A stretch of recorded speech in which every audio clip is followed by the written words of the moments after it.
friends, this is Vatsal Desai. I would in this video introduce you about few details around text embeddings. So text embeddings are used to represent text in the numeric form, primarily while we use them in machine learning or AI. So when you use embeddings to represent text, normally there are different measurements, or you can say different matrices which are used to calculate similarity between the text. Now primary matrix which is used for information retrieval or similarity comparison is cosine similarity and dot product. So I would walk you briefly through a research paper which throw an interesting light on how the effectiveness of cosine similarity get impacted as per the frequency of the words. Now this is a really very interesting paper. What the paper states clearly here is that the title of the paper itself states that problems with cosine as a measure of embedding similarity for high frequency words. The paper is by students of Stanford University, University of Michigan, and these are the authors of the paper. And if you see, there is a very prominent name, Dan Jurafsky, who has been the author of the book of speech recognition. Let me see if that is what that is. My understanding is correct or not.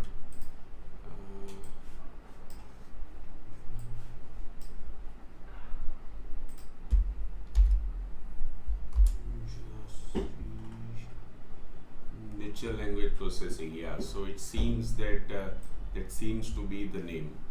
So now let us go into some more detail about the paper.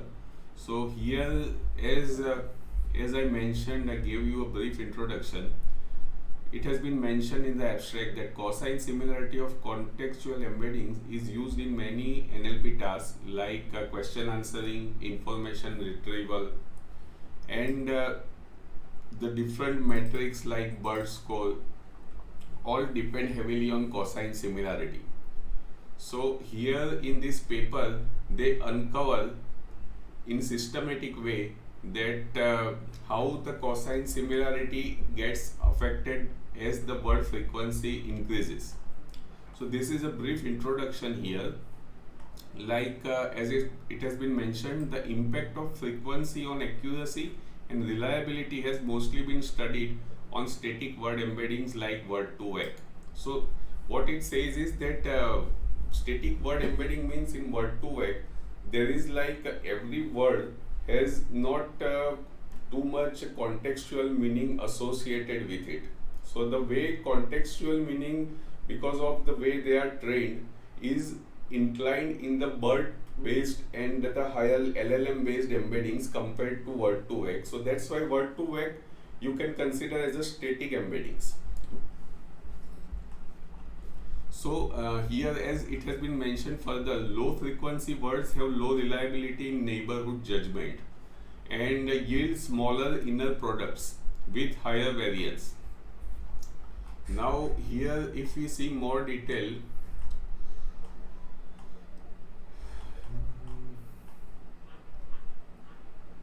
what they have actually done, so they have used Wikimedia and counts they have downloaded from book corpus,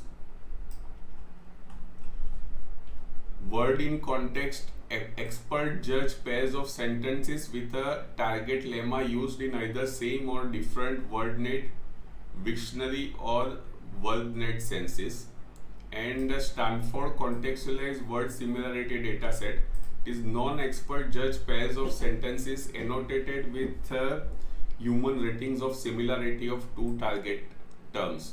So I mean the human ratings of the word similarity, the dataset which was created, though it was by like a non-expert judge, but the similarity of two terms were used like Wikipedia and WordNet type dataset. Now further, the authors have mentioned that like the authors of the use cosine divisions as proxies for words having the same or different meanings and created 5428 pairs of words in context labeled as having the same or different meaning. Now for same meaning example, I tried to avoid the company of gamblers and we avoided the ball. And for different meaning, it says you must carry out camping gear and the sound carries well over water. So these type of sentences were used, and to obtain BERT based similarity measurements they use BERT based cased. I mean, cased means it would be like the BERT model will have sensitivity to case. So I mean the case of the words will not be changed or removed. Means all words will not be converted into a lower case or like that, and the case has been left without processing in the while the embedding was created or while the model was trained. Now relation between the key thing of this paper, that relation between frequency and similarity in WIC. We want to use ordinary least squares regression to measure the effect of word frequency on the cosine similarity of BERT embeddings. Now first we split the WIC dataset into examples that were labeled as having the same or different meaning. This allows us to control for perceived similarity of two words in context. Any frequency effects found within these subsets cannot be explained by variation in human judgments. Now here, if you see this graph, I think this would give you more idea about what they are trying to highlight. So the word frequency on the x-axis, the word frequency has been plotted with the log value with base 2, and this is cosine similarity. So ordinary least square regression of cosine similarity against frequency. For example, the same meaning words blue and the different meaning words orange. So this blue dot represent those words which were having same meaning, and orange was denoting the word which were having different meaning. So the more frequency of word increases, this is particularly the frequency of word inside the training data of the model. So the frequency of the words increases, even though the meaning is same, the cosine similarity values slowly goes down like this, the blue line. Log 2, okay, this mentions some more details, and further they have compared the cosine similarity with binary human judgment as well. So in the paper, this is another interesting graph. The binning has been done around word frequency percentile. There are 10 bins. So if you see the x-axis, the 10 bins, the frequency percentile increases, the human label of those words, the judgment of the human for those words similarity remains almost same, because as a human, even if the frequency of words would increase, we would be able to understand that how similar those words are, how dissimilar those words are. But in this case, the cosine prediction changes, like the blue bar here, that keeps going down with the increase of frequency percentile of the word. And the study they also did further with this is SCWS contains crowd judgment. This is crowd judgment based data set, and that also they use further, like they split the data set based on whether the target words are the same or different, and they split like if these words come together like a break dance or break sing. So if they do not come together, then they would split them further while they do the further processing.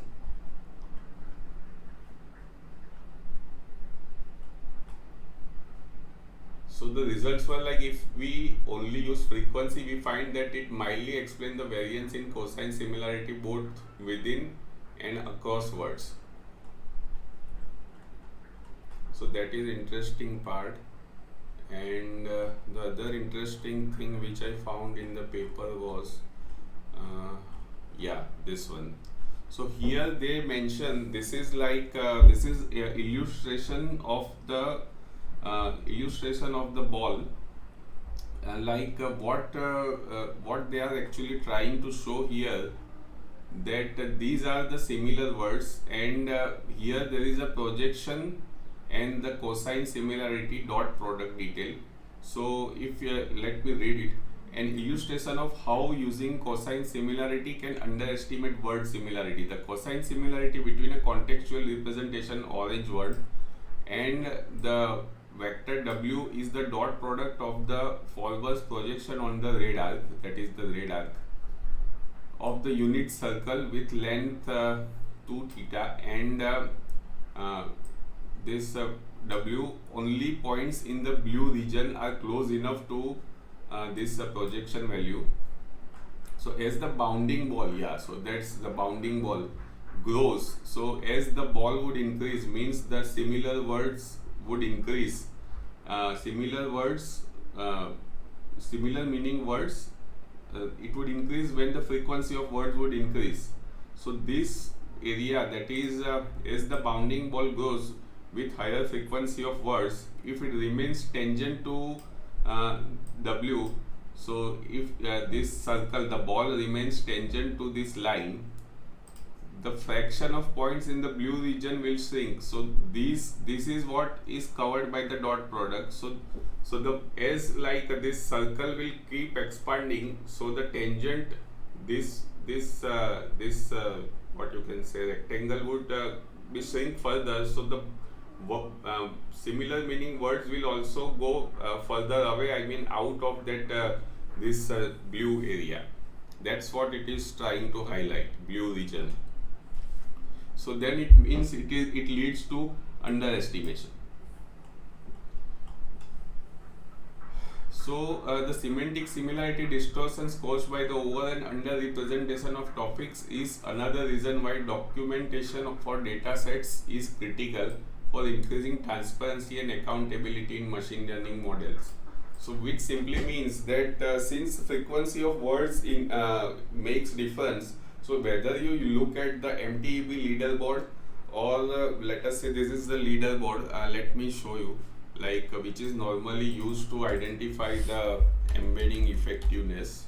MTEB leaderboard. Now if you go to the MTEB leaderboard, it is loading. Okay, see, if you see, these are different embeddings, these are their dimension, and the thing is like here the task, based on task, there is the ranking of these embeddings is shown. Now what that paper was trying to mention, that all these leaderboard are run on the standard certain data sets, like which data set was used behind the scene, like some data set, there's English text, Chinese text data set. So the point here in the paper is that the data set which was used to run such type of test or to train the model needs a specific scrutiny to have the transparency or accountability in the data itself, because then only we will be able to understand how is the frequency of the different terms and words inside there, which will affect and ultimately the geometry or representation of those words in the space, and that will impact the cosine similarity. So ultimately the quality of data, the frequency of words, how the researchers have defined the data set will impact the final behavior of the cosine similarity. So even though submodels perform very high in MTEB, if for your specific task, your specific data set, if word frequencies or were not taken care into during the training of those models from which the embeddings have been derived, then it may not serve the purpose of retrieval or question answering for you. So you need to check the similarity of the words at the geometry level of cosine similarity before start using any model. That's what a key learning I would say from this research paper for us. Please share, subscribe, and let me know your comments about the video. Thanks.